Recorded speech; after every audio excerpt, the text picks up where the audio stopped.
Good morning बच्चों मैं Sujata ma'am, standard 4, subject Hindi grammar है और आज मैं तीसरा चैप्टर पढ़ाने जा रही हूँ।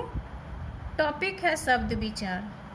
तो बच्चों आइए हम लोग शब्द विचार के बारे में पढ़ते हैं और शब्द विचार के बारे में जानते हैं।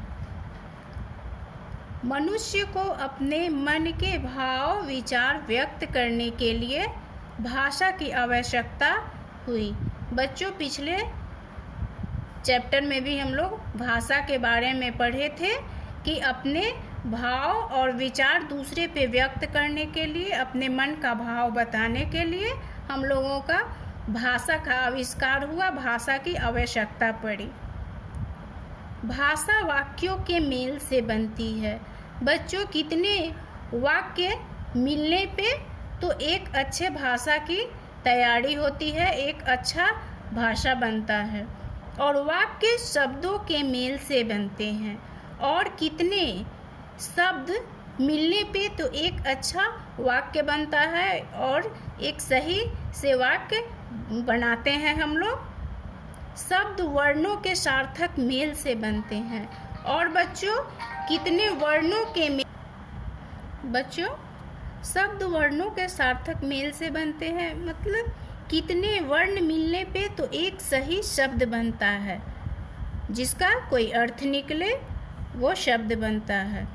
आइए बच्चों, शब्द किसे कहते हैं ये हम लोग पढ़ते हैं और जानते हैं इसके बारे में। वर्णों या ध्वनियों के सार्थक मेल को शब्द कहते हैं। कितने वर्णों को मिलने से एक शब्द बनता है, उनके ध्वनियों के सार्थक मेल को शब्द कहते हैं। जैसे गाय, घर, रोटी, हिमालय, कमल इत्यादि। गाय जो सही शब्द है, गाय एक जानवर है। घर मकान है जिसमें हम लोग रहते हैं। रोटी जो खाते हैं।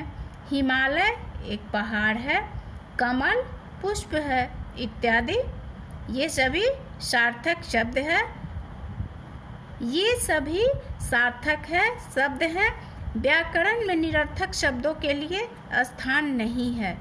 निरर्थक शब्द जिसका कोई अर्थ नहीं निकले उसका स्थान व्याकरण में नहीं है।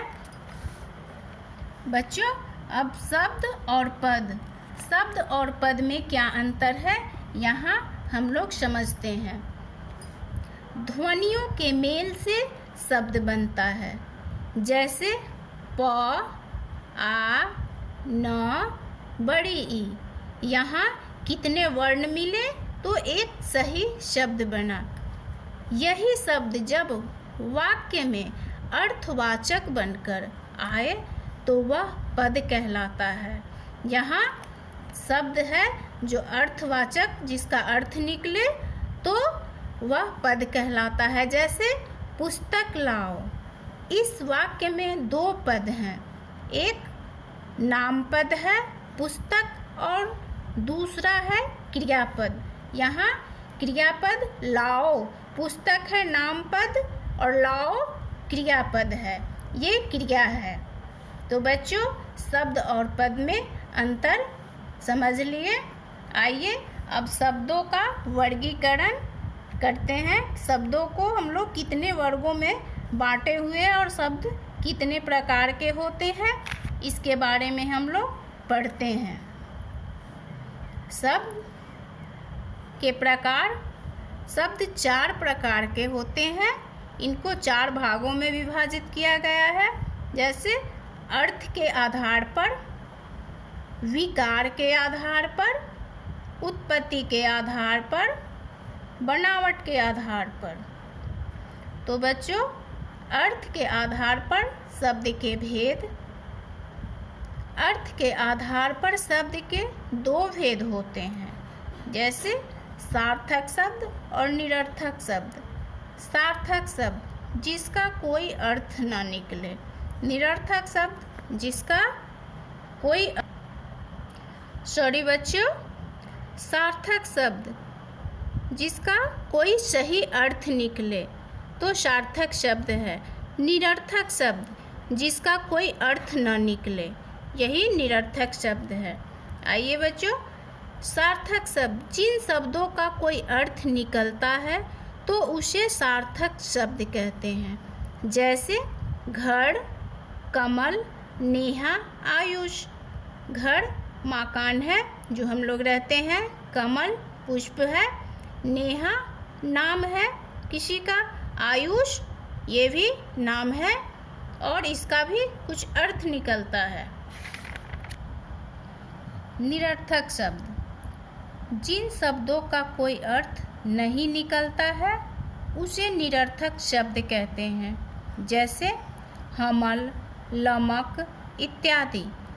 इन सब का कोई अर्थ नहीं निकलता है बच्चों, कहीं से कुछ अर्थ नहीं है, तो ये निरर्थक शब्द हुए।